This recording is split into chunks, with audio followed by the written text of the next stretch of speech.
You ask Tiger to solve. This deals with linear equations with one unknown.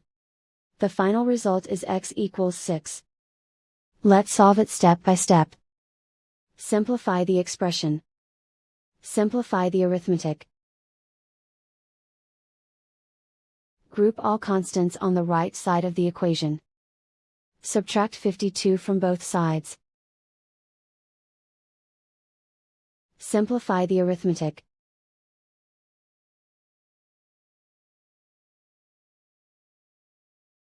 Isolate the x. Divide both sides by 3.